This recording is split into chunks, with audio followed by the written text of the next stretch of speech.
Good morning, good afternoon, and good evening to everybody out there listening to this real Project Restart. This is the real Project Restart. Don't worry about any of that guff about the Premier League. This is the real Project Restart. It's the GunnersTown podcast. Used to be GunnersTown Radio. My name is Chris Howard, aka the Suburban Gooner, and this is a new format that we're bringing to you, live and exclusive. New podcast. Live and inexcusable. Live and inexcusable, exactly. So. This is a quick intro for you guys listening to us for the first time. Now, what we're trying to do, if you know about us, we've previously been on a certain radio station that shall remain nameless. What we're trying to do is bring to you wonderful people a short form Arsenal podcast. So there's a lot of Arsenal podcasts out there. We know that. But what we'll do and what I will personally do, I'll make you a deal, listener or watcher. That is that we're going to always try and keep this as short and punchy as possible. So what we're aiming for, and Dave and Charlie and myself and the rest of the lads at GunnersTown have talked about, is a quick 30-minute podcast. So I'm literally going to make a timer, and then we're going to keep ourselves time so we can keep on to time. And we're going to go through every single week. We're going to go through different formats, talk about the games, talk about transfers, general thoughts about players, all of the same sort of stuff that you've seen from us before. But the promise that we're making to you is that we're going to do this in 30 minutes. Now, I'm conscious of the fact that I've already talked for a minute or two, so I'm not starting it yet because this is the first podcast. So these are the introductions. This is the first thing. So, and I think the reason why we wanted to do this, and Dave and I have chatted about this quite a lot, is that out there land or listener land, but personally, when I do more than 30 minutes on the podcast, I tend to start being a bit like, it's going on a bit now. So what we wanted to do is a quick podcast, like I've said, keep it short, keep it sweet. You know, you can go out and do a run, listen to this if you want to. You can listen to this in your spare time, if you over your lunch break, just something nice and small and punchy. So let's do this. First podcast, starting the timer, 30 minutes. Let's introduce our guests first and foremost. And for the first of our new podcasts, joining me on the new format is the wonderful, the wise, the worldly Charlie East, aka I thought you were say Charlie. Dave then, wild and worldly. How are you doing, you wonderful god of a man? You all right? I'm very well, mate. I'm good. I'm yeah, it's been weird last couple of months, not gonna lie. Everyone's safe and well on my end, but yeah, I'm looking forward to having the Arsenal back. I really, really am. I cannot wait. I think we all are. And joining him, the awesome, the amazing, next on our roster, it's the man himself, king of dad jokes, Mr. Prawn Sandwich, Dave Seeger, also known as Gooner Dave 66. Dave, how you doing? You heavenly bit of human flesh. Oh, I am very well. Much better for seeing you two, obviously. What else can I say? Great to be back chatting to you. Well, now that we've patted each other on the back for seeing each other for the first time in ages, let's talk football, shall we? But before we talk football, just a quick 1 minute. What have you been doing during your lockdown? Dave, go first. Well, I'm trying to film a days with work. It's not easy, so I've been doing a bit of other stuff. For my sins, I started writing for The Sun, so I've got a weekly column in The Sun, which is the Arsenal fans column, so a bit of that. Bit of doing up the house, bit of DIY because we've decided to sell, which we've now done. So we've sold our house and we're moving soon. So it's been relatively busy in different ways. But I'm missing my football, obviously. Yeah, we all are. Charlie, well, Dave, just lost our Scouts followers. Yeah, I know. Well, Love Sport never had them anyway, to be fair. No, exactly. No free advertising on here, gents. No free advertising on here. Charlie, what have you been up to during lockdown? Well, I'm totally honest with you, mate. Nothing's changed for me. We've still worked every day in, day out at Charlton. We've taken over. We've actually done a lot of the community stuff. So we've done everyone's medicines and pharmacy deliveries for those who can't leave the home. So I've actually had extended hours and working non-stop, to be fair, mate. So I've been very, very busy. Yeah. That's really good. That is really good, to be fair. See, I'm a nice guy. I'm a nice guy, really. I don't give the impression I'm a nice fella. Do you know what, though? It's important that clubs we talk about Arsenal, it's a big club, global club, but actually, you know, a lot of these smaller businesses, a lot of these smaller football clubs have needed the local communities to band around them. And so it's really nice to hear that sort of stuff. Well, I think we've dealt with over 17,000 people in the Borough of Greenwich. So without blowing our own trumpet, we've done some remarkable work over the last couple of months. Well, to be fair, Arsenal community have done sterling work in our community as well. So I think all football clubs, they've got a responsibility. No I think. question. Yeah, brilliant. Definitely. But we're not here to talk about lockdown. We are here to talk about Arsenal.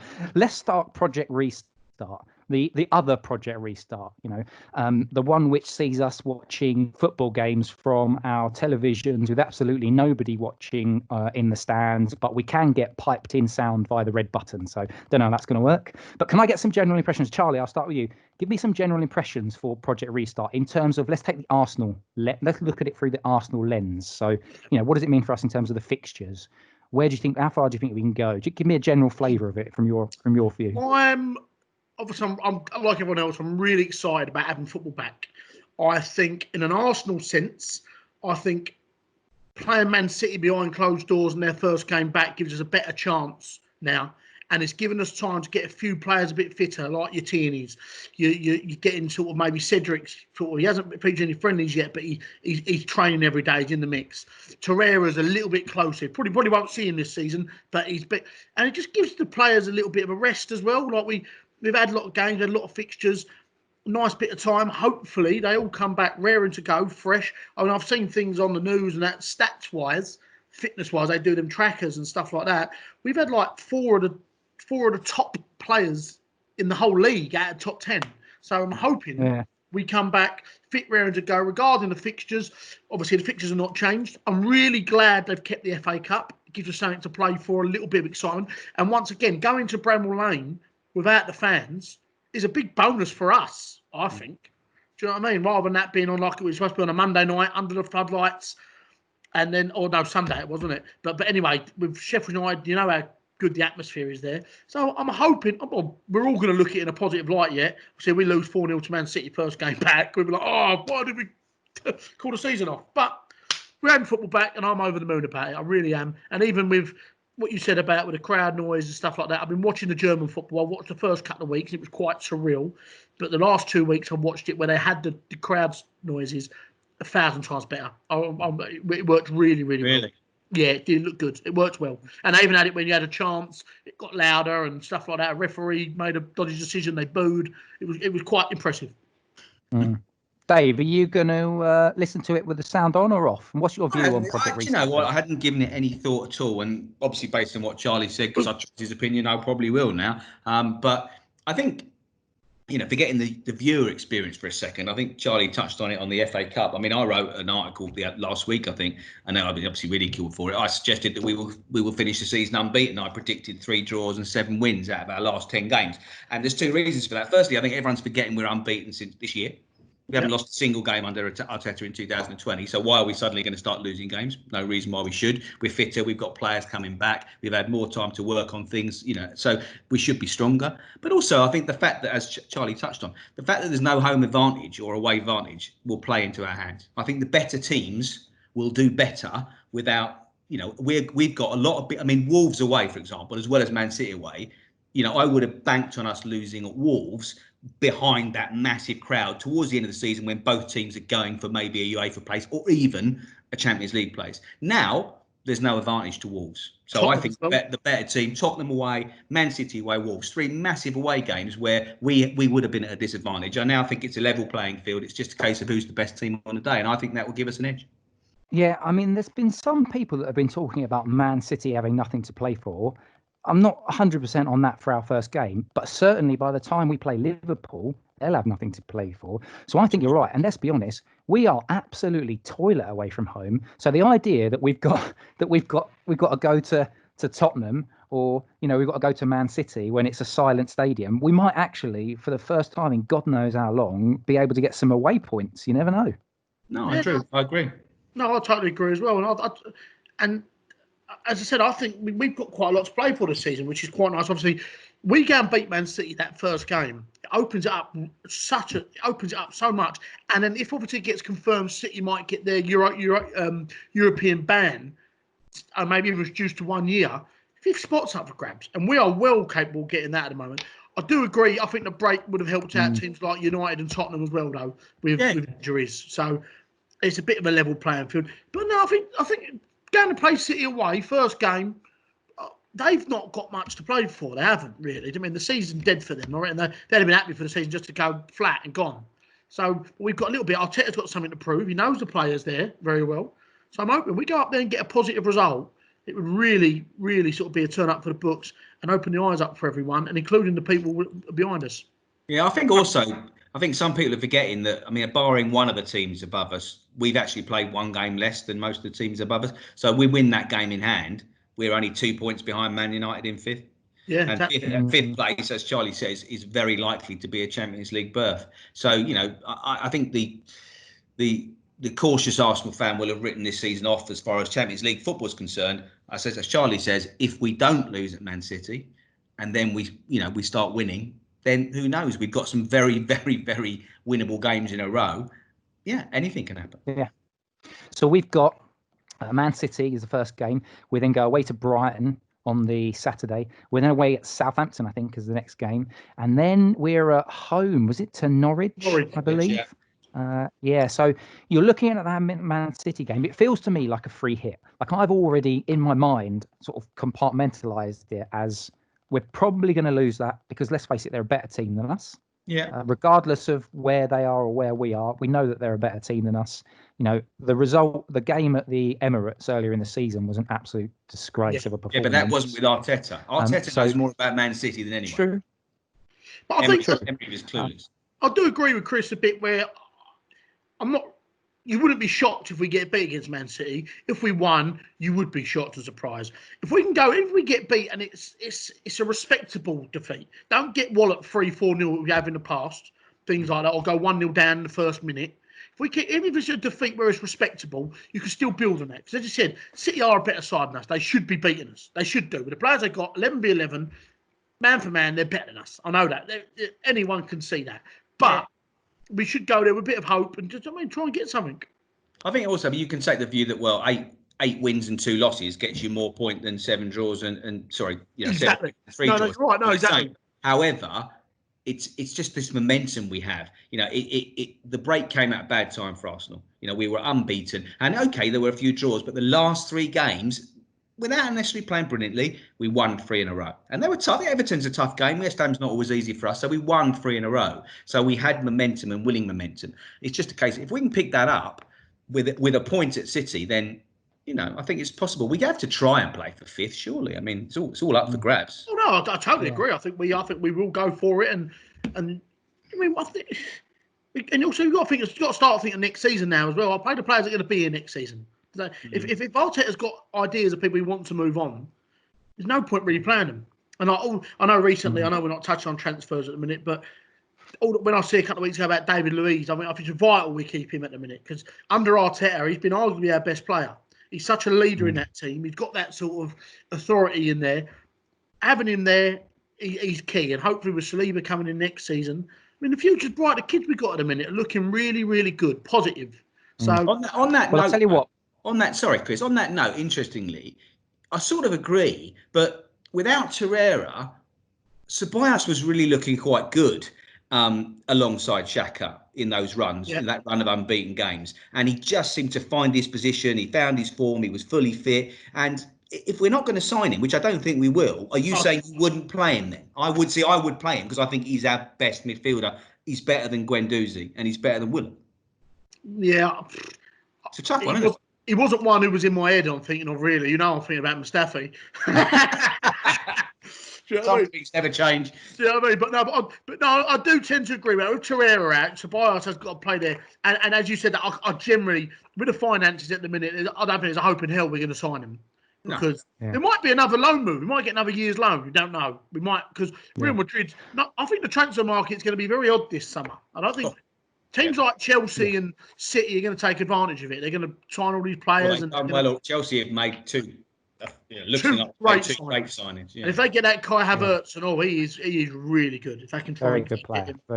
But but the other side of it, has Danny Ceballos done enough for us that you would be disappointed if we didn't sign him? No. I'm not saying that. But I'm just saying I would play him to the end of the season. Yeah, I would. Yeah. I think the whole 10 games that we've got, for me, is an exciting opportunity to almost treat it like an extended pre-season. And like I said earlier, the rotation opportunities are quite big. So what I'm expecting for the next 10 games is actually to see quite a bit of rotation. I think Arteta will rotate quite a lot because of the squeezing of those games in such a short period of time. You've got players like Reece Nelson, who I don't think Reece Nelson will start against Manchester City, but I do wonder if he'll start against Brighton. That might be an option.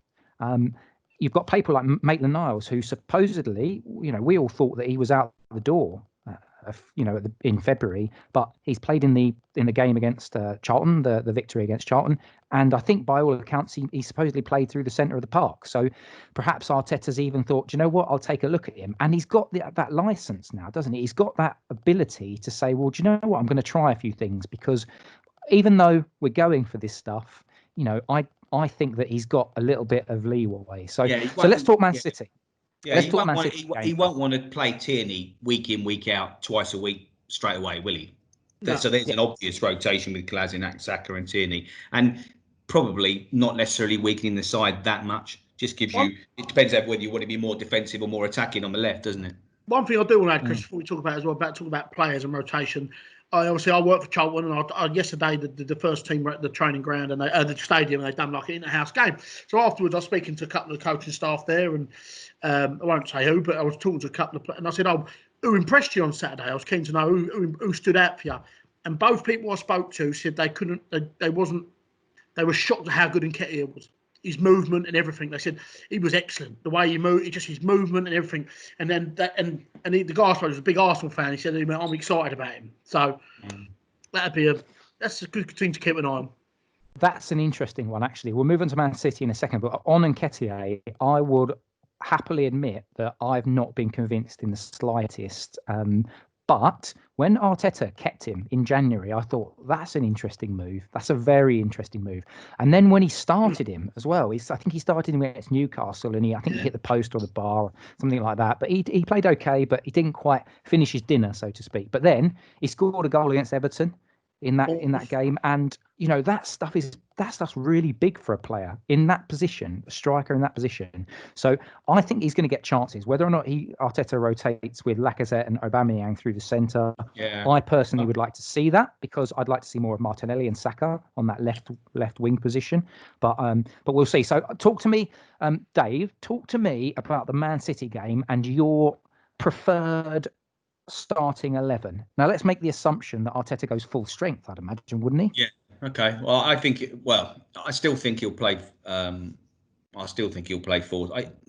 He might play 4-3-3 against Man City, but I think Tierney will start and Bellerin will start, and I think it will be Mari and Luiz will be my guess as the central defensive partnership. He obviously likes Mari a lot. He started in the last couple of games.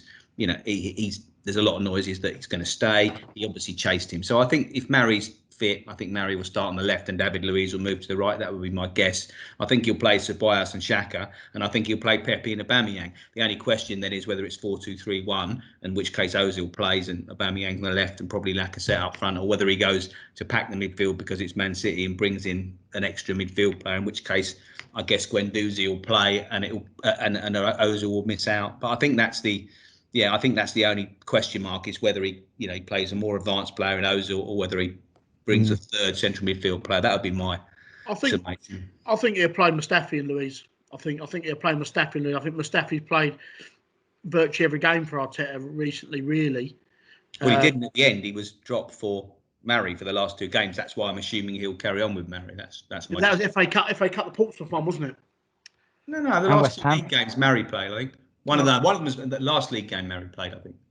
I think Tierney are coming. Obviously, I think he started both friendlies as well, and he's fully fit. So I reckon he'd come in straight away at left back. I tend to agree with he might pack out the midfield, and Ozil might miss out.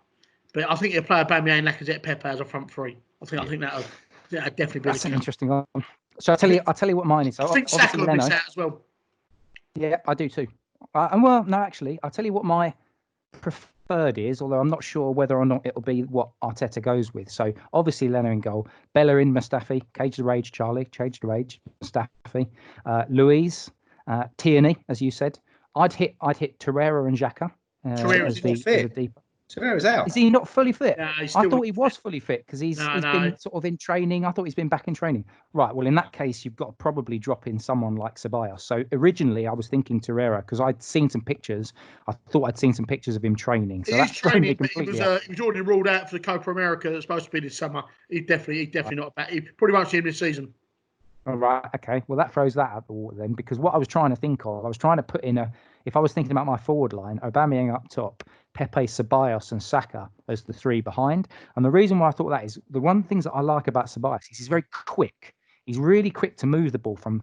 He wants to get the ball. He wants to recycle it. He wants to push forward. And what I think we need is a team that moves from back to front in transition very quickly. Because if we've got pace in transition, you've got Man City at home trying to, put the pressure on us by pushing bodies forward. If we've got some rapid players like Pepe and Saka, and you've got Ceballos who wants to move it quickly to Aubameyang, then we could catch them out cold with a bloody nose. That's just my theory. But I don't know who he would then. I mean, I don't really think Xhaka and Guendouzi is just an absolute car crash sitting in front of the back four. So I don't really know who I'd go for. And maybe if Maitland-Niles is picked his game up, maybe, and he's shown Arteta that he's got a bit of interest and he's going to put the effort in. Maybe Arteta says, is it a Xhaka and Maitland-Niles? We have to accept that Ozil started every game under Arteta. Yeah, I think Ozil's going to play. So it's not a case of Ozil doesn't play if he doesn't play 4-2-3-1, but if he sticks with 4-2-3-1, Ozil plays not Ceballos in that role, definitely. Yeah, I agree. He'll play Ceballos. Are we ruling out a back five then? Completely. Yeah, I would. I think that plays into City's hands. That I think we if we sit back and try and catch them on a counter line, I think we're lambs to the slaughters. Really, I don't think we're good enough, defensive enough to deal with that. Because soaking up pressure, Man City, and it's that we've never done. We've not done for such a long time. I can't see him coming back with that, and especially the two friendlies he had. He's played a back four, he's kept the back four. I can't see that. To be fair. You wouldn't change it, would you? If you've gone back four in normally the pre-season friendlies, and let's face it, that's what these are. We're now in this mini pre-season. They normally are an indication as to what the manager's looking to do. And the only reason why I just mention it is because we do have 74 centre backs at the club. So there's going to have to be some movement, isn't there? There's going to have to be some movement at those centre backs, and that's actually getting me onto one of the other points I wanted to talk about, which I think we'll probably spend a bit of time on, which is incoming. Let my dog out in the garden. You go and let the dog out. I'm going to ask Charlie about centre halves that you think realistically will stay, that we'll get any money for or anything like that. I think that obviously Louise will be kept. We've got Saliba coming in. I wouldn't be surprised if Socrates goes, because I don't think we can offer him first team football. And the age he is, he's going to want to be playing. Because he can't be bit part. Mustafi would probably be the one that you would let go and you might get some money for. And Arsenal might do that. So fair money to keep Mari. You got Louise, got Saliba coming in. Chambers is injured, so you can't get rid of him at the minute. So he'd be staying. I wouldn't be surprised then if it's maybe even Socrates and Holding or Mustafi. 2 or 3 of them would go, I think. Do you think we get any money for them, though? I mean, I know you said maybe you get a little bit for Mustafi, but you're not going to get anything from Sagrades, are you? And maybe is Holding alone? You probably get the 8-10 million from Mustafi in this market. So Kratis, you might get. I know you might get 5 mil, 6-7 mil.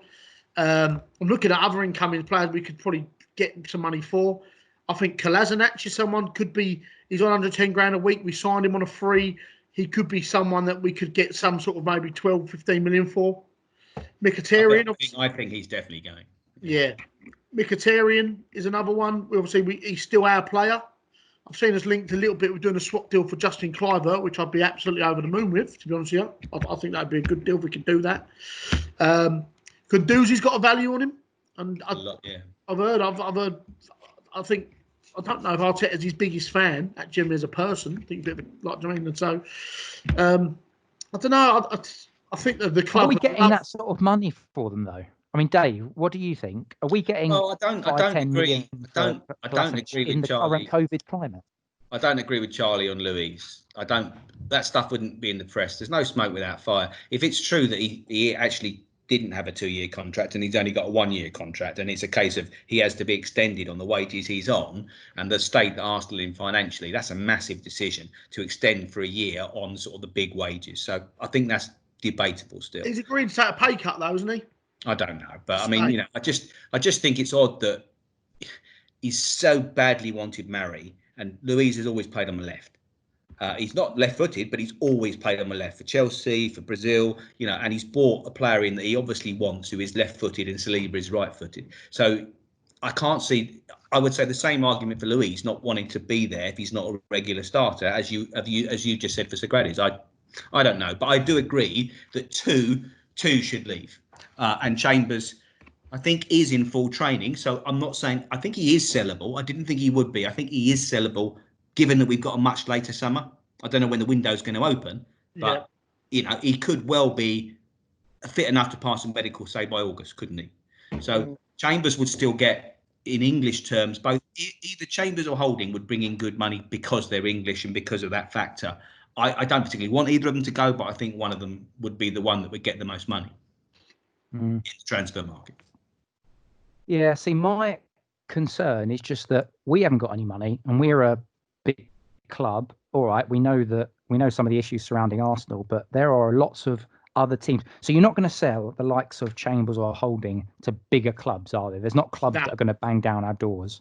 So then you're talking about the likes of the Bournemouths or the West Hams or things like that. And those clubs, if we don't have any money, and those clubs don't have any benefactors that are going to drop big cash on them. Bournemouth do. But I can't see them dropping, the 10 millions or even the 15 millions or anything like that. I mean, I've got a feeling that this summer's going to be, like you said, Charlie, a very odd one, because we're going to end up with silly sort of offers of, we'll give you £1 million for Chambers or something. I genuinely feel it'll be silly things like that. Low we might even see a lot of swaps. I mean, there's been a lot of talk of it, but I think we will see some swap deals. Maybe swaps with a little bit of cash. Yeah. All right, Charlie. Yeah. Gut feel on someone like Ryan Fraser. I'm just going to start throwing names at you. Yeah, I think the free transfer market that's out there at the minute, I see all the list of players that are available, and there's two I said that I would have, and Ryan Fraser's one and Williams one. I think we need some more, when we're signing players, which Liverpool does really well. They sign players who know the Premier League. They know the league. And I think that's a big thing. Even with Pepe, we paid X amount of money for Pepe. He's come in. He's done all right. But it took him time to get the ground running because the Premier League's so different to what he knows. And I think someone like Ryan Fraser, he's going to come into Arsenal. He's not going to be demanding start every week because he's going from there to there. He can come in and he can be a good squad player. And all teams need. I don't care what anyone says. And I've seen people turn their nose up at Ryan Fraser. But the current climate we're in, a good, experienced Premiership squad player for, all right, the wages, I don't know what his wages would be on. I think it's a no-brainer, personally. I agree with you last summer. His form's been so average this season, whether it's because his mind's gone. But last summer, I was all for it when we were going to spend money on him. But this season, he's been virtually non-existent. He's not even been a regular starter. So he's had a lot of ag with the board over his contracts and stuff, and he's running it down because he's one of them players now. So he's not going to play again now, isn't he? So he's not playing. Yeah, it's just last summer since last summer, Saka and Martinelli have both emerged playing on the left. I agree with that. So to bring in a third, fourth, if you think of Tierney and Kolasinac as wing backs, we've got a lot of left-sided players all of a sudden who not necessarily left-sided, but players who want to play on the left, whether they're left-footed or not. So to bring in another one just seems odd. Willian, however, who predominantly likes to play on the right, I'd be able to move makes far more sense to me. That is a possibility. It's also positions, like you said, it's positions that, we've got plenty of wingers. I'm looking at players like in the centre of that park, for example, and Thomas Partey is the one that has been talked about quite a lot. He's the player we are going all out for, and we need him. We have not had that sort of big, physical, combative centre midfielder since Patrick Vieira and Gilberto. We've never replaced those two. You go through the whole midfield of Arsenal, we've never replaced that style of player. He's 6'3", he's big, he's powerful, he's strong, he can play football, he wins balls in the air. He is exactly what this team is crying out for. I think that's very disrespectful to Mohamed El Neni, who's still at the club. Or Denilson. I think he's the player we are going all out for. I think you could eventually maybe even see a Lacazette swap deal for him. if they can't get the deal, the finances right, I think Arsenal are all over it. And for me, I think he would be the perfect signing. And Seems no doubt the player wants to come to Arsenal, which is nice. Because we're not guaranteeing him Champions League football, which he's had, but he seems to want to come to Arsenal. And you can't place a premium on a player who wants to play for your club. We were in talks with actually like in January last year as well when the Xhaka stuff was all going, looked like he was going. We was already talking to him then, and he wanted to come then. So that's an interesting one. But for me, I think as you said, Charlie, the Lacazette situation and actually the striker situation might inform that, because we've got Aubameyang, haven't we? And every single blogger, podcaster, news outlet, they've all talked about Aubameyang, and we're all getting sick of this new contract stuff. But do we basically have to get Thomas Partey in? Do we basically have to get Oba signed up to a new deal and then not give them a little sweetener of Lacazette and then say Eddie Nketiah, you're number 2? I personally think Aubameyang will sign an extension if he hasn't already. But even if he doesn't, we won't let him go, and he's not going to ask to go. So I looked at it in quite a lot of detail in an article. I mean, if it reportedly he wants to go from 180 to 300 grand, to sign a big extension, there's 6 million. They're only talking about 25-30 million because of his age to sell him. How much do you get for getting in the Champions League with his goals next season? Exactly. It is one of those situations where it's not a Van Persie, it's not a Ramsey. This is actually, we can actually get back in the Champions League if he stays at the club. And the other key factor here is he's nearly 31. Lacazette's 2.5 years younger. Lacazette will still command, even though he's not as good as Aubameyang, he'll command as big a fee. Which would you rather sell? There's a no-brainer. It's a no-brainer. No, I agree with that, David. And with Aubameyang as well, which ultimately with Van Persie and people and Sanchez, people like that, they were pushing for the move. Aubameyang's not. That's the main thing. He loves the club. He loves it here. The adulation he gets from the fans here is he ain't going to get that anywhere else he goes. And exactly what Dave just said, in this market nowadays, you might get, for his age, 20, 25 mil tops. And who's going to sign to replace him for that? You're not. And that some person's going to still get the goals he gets.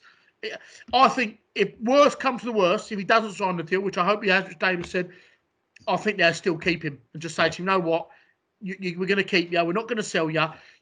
If it comes to January and we're nowhere near it, you can go on a free. But if it looks like we are pushing for the Champions League, then let's sign a year extension and then see what happens. Because he doesn't want to leave. He only wants to play Champions League football. So the only reason he wants to go, and I can understand that. 31-year-old wants to play there again. It's the top level of football. I totally get that. And no one begrudges him that. But if Arsenal Football Club let him go, it'd be a huge mistake. But also, who would you honestly? I don't dislike Tom Lacazette at all. No. Lovely guy. But I don't. Not that I've met him. But who would you rather Nketiah and Martinelli were training with and learning from as well? Most certainly. Most certainly. They are exciting young players, and one of those two players, not both necessarily, one of those two is going to make it at Arsenal. We know that. I'm sure they're both good enough. I think Martinelli, the fact that big clubs in Europe are sniffing around him now, that's not for no reason at all. He's a potentially generational talent. So we've certainly got that in our books. And I tell you what, Dave, no, you respect. That is a good segue. Honestly. That is a great segue to just finish up today, because that is our 30 minutes on the nose. Lads, it's been really, really great chatting to you. We're going to do this every week. There's going to be a roster of us, so you won't see the same 3 every week. We're going to try and mix it up. We'll get a different person on here every week, but we will give you that promise. It'll be 30 minutes. So we will do intros, 30 minutes. And then when that timer goes, that's it, us done for today. But hopefully you've enjoyed this. We've certainly enjoyed it. Dave, thank you very much for joining me. Thank you. Charlie, as always a pleasure, sir. Thanks, guys. We'll see you next time. No, you don't.